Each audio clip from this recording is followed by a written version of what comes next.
Nobody else would have done a show like Steptoe. I mean, we just... Which was adapted as Sanford and Son. Yeah, about two garbage collectors, basically. I mean, who would else have done this? I mean, the BBC just went in and did things that nobody else would touch. Well, probably, John, you and I are the only ones that understood the joke in our hard days. I know. Red Dwarf was brilliant. Yes, Lady in the Police Box Hat. Benny Hill. Benny Hill. That was ITV. That was for ITV. us. It was so Wait, risque. didn't he do something on the BBC and switch to ITV? I thought A lot of that happened. I mean, yeah. The Goodies switched to ITV. Yeah. Switch. Yeah. Well, the BBC kind of you know, they would tend to get complacent and everything, and then they would sort of say, well, do we really want this anymore? Is anybody watching Morecambe and Wise? You know? Yes, ma'am.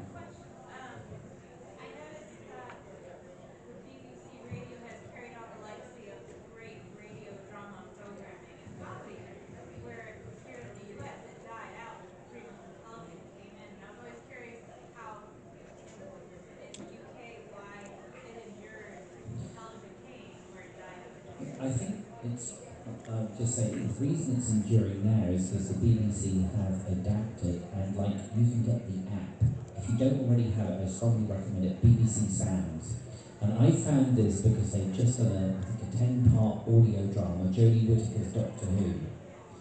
And I listened to that like religiously. They did 30-minute episodes every week.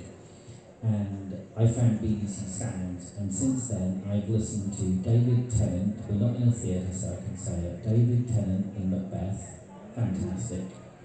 Ian McDermott in King Lear, as King Lear, so he's like shades of Emperor Palpatine as he sang the lines, and also he was Prospero in The Tempest, it's fantastic Shakespeare section, highly recommend it. And there's lots of great dramas, paranormal, you name it, they've got it. But BBC Sounds, check it. The app is free, and you will never leave your phone. So I think that's a good question, and I think the answer is probably fairly simple. BBC in England, in Britain, is a national broadcaster. Is there a single national radio broadcaster in the USA? No. It's all regional. Yeah. Are they all? Well, you have to understand that England without Scotland and Wales is only about the size of New York. Yeah. So no, there's technological. technological I'm just asking. I don't live there. I don't know what you've got. And I believe that probably all of your radio broadcasters are commercial. Yeah. No, not I some. don't know again. No, we have NPR, National Public Radio, which is paid for by people subscribing. So again, as we were talking earlier, anything that is remotely dependent on its funding from advertisers, commercial sponsors, is only going to do what gets it ratings, etc., or it's not going to survive. The BBC wasn't. And so it can continue to do all of this, and it's national. So it's like everyone can listen to it in the UK, Whereas over here, I mean, you, as you said, you know better than me, John. You're more of a scholar on this. There were some tremendous radio shows in America, weren't there? Oh God, yeah. Science fiction, fantasy, horror ones. I'm thinking. CBS Radio Mystery Theatre. I listen to that on YouTube now. It's fantastic. There were short stories, Man in Black or something in America. And then they would do things like Doc Savage, The Shadow, tons of stuff. Lone Ranger. A lot of TV shows started in America on radio. How Come Will Travel, Gunsmoke. They all transferred over. Gunsmoke, it's Gunsmoke. I can't stand westerns, and I love Gunsmoke radio episodes. There's 477, and we've worked our way. We're now on number 200. We just passed. Amazing shows.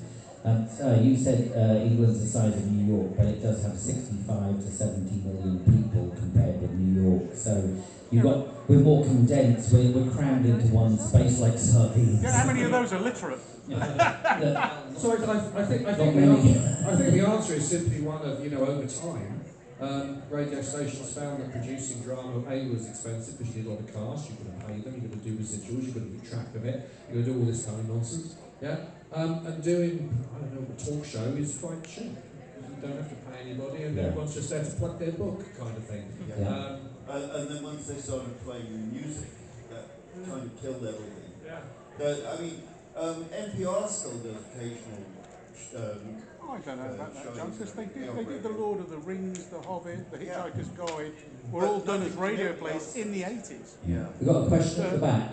No, I was just going to comment that in the late 1940s, the major broadcast networks in America made a conscious decision to take the profits from radio and use that to build television. So the networks had a plan to abandon their programs on radio, which was why drama was. So it was like a development sort of plan thing. Interesting. It's just the way these things grow. You know, the size of America, North America, Canada, whatever. You know, it's so big. It's almost inevitable it's going to get fragmented. Certain things will be more popular than others. And that's where networking comes in. So the popular things get networked. So everyone can listen to it. Because they bring the advertisers in. And now. Back to that one again. Yeah. Well, the other thing is so ITV came in what, the 60s, independent television, with commercials. So Space 1999. Sorry? ITV. No, ITV in England, it was like the 60s or something like that. And the thing is, that, so BBC had the BBC Two, and then they expanded their number of channels. But there was a time right up through the 80s where we had 4 channels. I think we had another commercial channel, Channel 4, starting in 82, I think it was. And ITV was, for me, as a kid watching it, that it was like the BBC comedies were always funnier. I found ITV annoying because you'd be watching a film and it was cut to shreds with commercials. It wasn't until the age of video where you just video it and then fast forward. And I quite frankly like having a service where you pay for it and you don't have commercials. And you get that with BBC. And we do it here. I pay for Paramount Plus so I can watch Star Trek as it comes out without commercials. And, you know, you could argue, is it right or wrong? But the thing is, these shows cost money. The companies make them, and they're not making them just for kicks and giggles. They have to make money out of them. So, like, I have a subscription to HBO just to watch Game of Thrones. I don't watch anything else on there. So all the people that complain about BBC, I do know some who complain. I think this current model is going to implode. I've been saying this for some time. Because I don't think people can afford to have, 20 different subscriptions to 20 different. When you want Paramount because you want to watch Star Trek, you have Disney Plus because you want to watch Doctor Who, you've got HBO because you want to watch, Daisies or something, HBO have done. You're going to have Hulu because you want to watch something else, and so it goes on. And people are going to have to make a choice because you can't afford it. Even if it was $10 a month for each, you've got to tell them that's $100 a month you're paying out, and it's out of your budget. Who can afford that these days? I wish I paid all Yeah.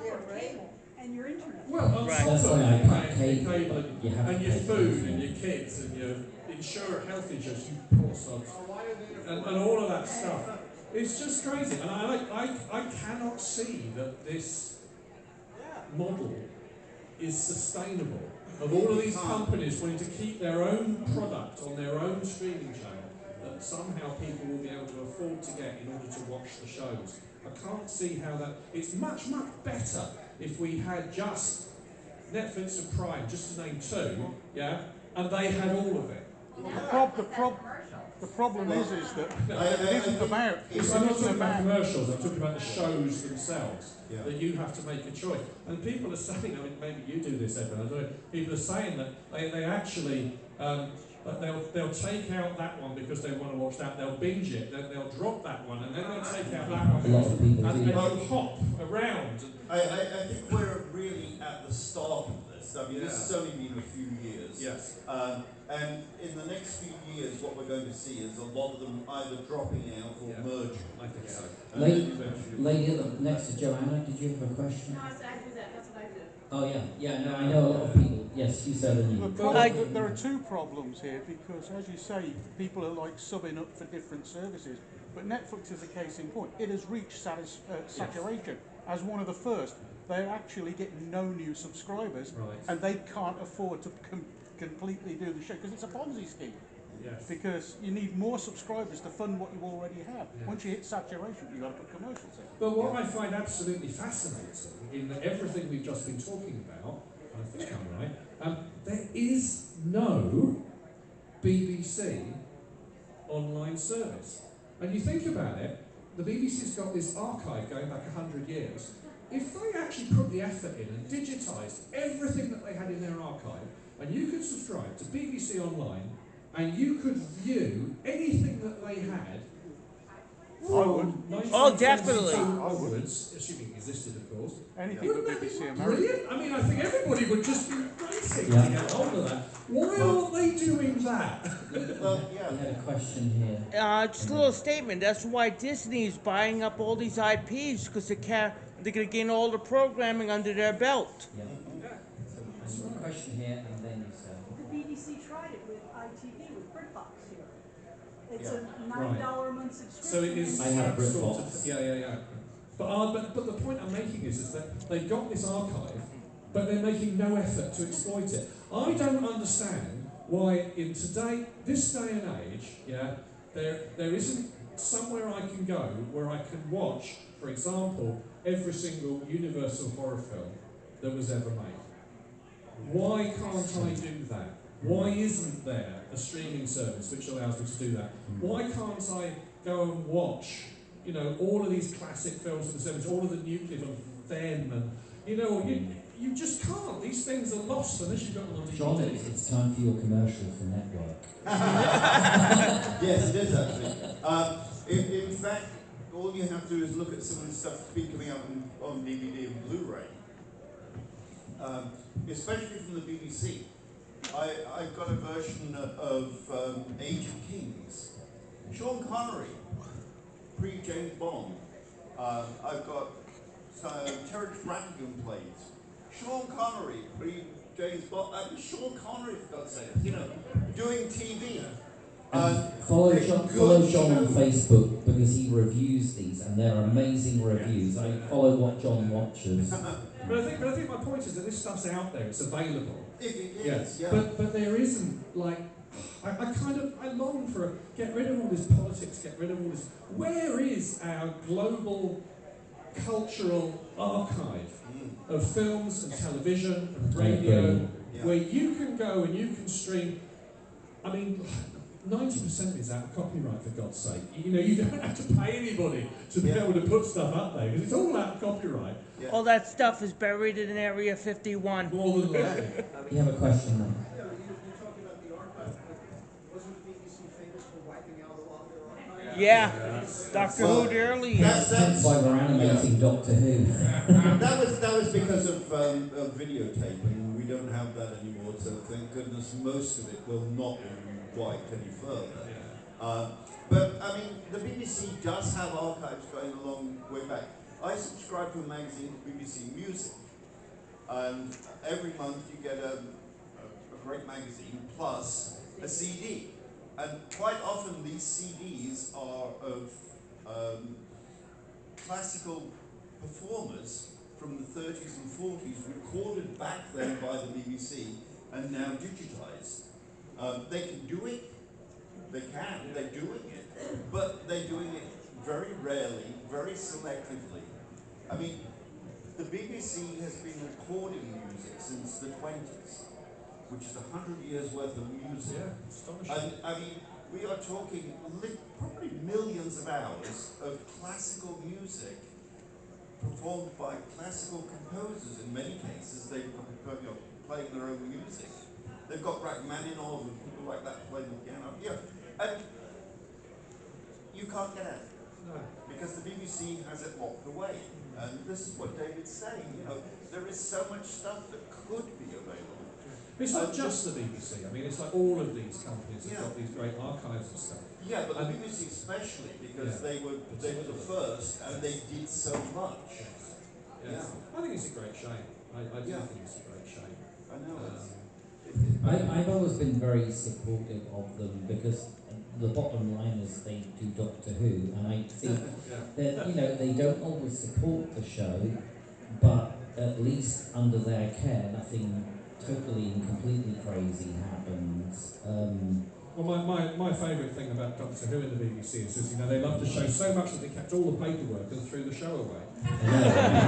Which I think is brilliant. Yeah. You know, you can find out how much they paid for costumes in 1966, or, you know, all the little details about how they built the set and the set plans, but you just can't watch it. I mean, the BBC isn't known for doing things efficiently, and like, the thing about, like, with the Doctor Who's, for example, we have the animation, and I think the more recent efforts have been much better than the earlier efforts. But it's like, everyone was like, oh no, BBC America's not going to fund any more animations. And I'm like, please, Disney, just sign the damn deal. We're going to have decent animation. So I think it's only a matter of time before we get the remaining stories animated by Disney. Yeah, and it means that Barbara Wright is now officially a Disney princess. I know. Have you seen the latest one, David? The new Dalek design.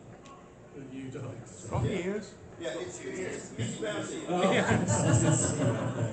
I posted it on. I mean, you dragged me up.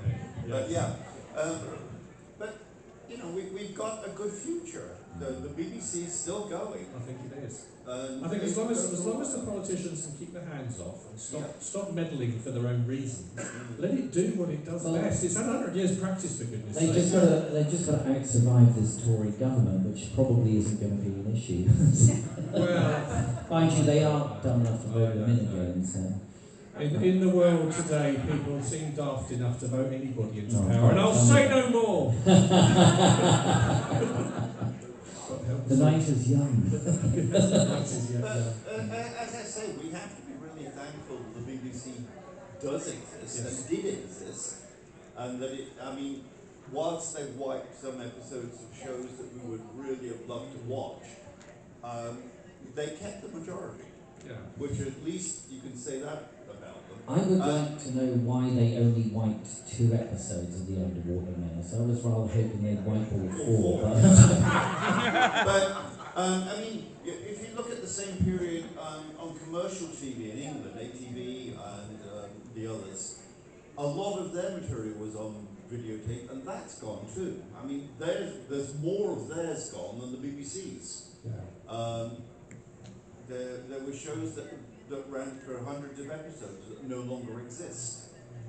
So it wasn't just the BBC. It was a commercial decision at the time for everybody, because videotape was just so damned expensive. Home players weren't a thing. They were never going to be. Guys, when Doctor Who was on, it still is, and you were recording Doctor Who on VHS or Betamax videotapes, do you remember that? Who used to do that? VHS! Okay. So you could get yourself a C90 videotape, or 180, V180 videotape, and you very quickly realised that you couldn't quite fit 8 episodes on a 180, but you could if you cut the opening closing credits out. Now, isn't that exactly the same thing as the BBC sort of wanting to save a bit of money? Yeah. So you could either buy more tapes, which were some £10 each, which was a vast fortune back in the day, or you decided to sacrifice the opening closing credits for each of the intervening Not really, because it's the equivalent of my sound tapes. I had audio tapes of the Doctor Who Zarbi episodes, which some of the lost episodes. Yeah. My father recorded Canadian radio shows over them to test his tape recorder. I'll tell you, I had one, so I got this job in a shop because they employed teenagers in England back in the 80s. There it is. Before they passed the Factory Act.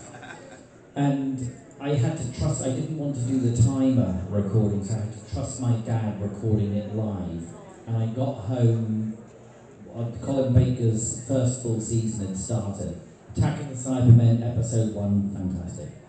I got home and there was a funeral atmosphere in my home. And my dad was like, he just didn't want to tell me. I said, what's wrong? And she said, well, your dad's got something to tell you, sit down. What? What? Did you get Doctor Who? Yeah, I got Doctor Who. Well, what's happened? Well, I kind of fucked up the video and I missed the opening credits, and I was like, what? Now I have an imperfect recording of Attack of the Cybermen episode 2. So I had to wait until it was like released when it came out on DVD, and then balance was restored to the Force. And it almost caused so at that point you were able to dub back the missing parts of the episode to VHS to recreate the complete episode on VHS. And I was able to rebuild my relationship with my father. My dad would have overrecorded. This is not about centenary of the BBC, but I love this TV show called Into the Labyrinth, featuring Ron Moody and Pamela Salem.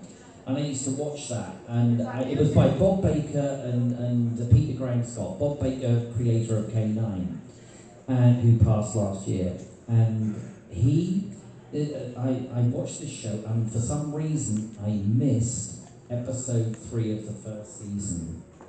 And if you have children in the room, please cover their ears. I had to wait 29 and a half fucking years before they released it on DVD, and then it was Region 2, just so I could watch that episode 3 and undo the trauma.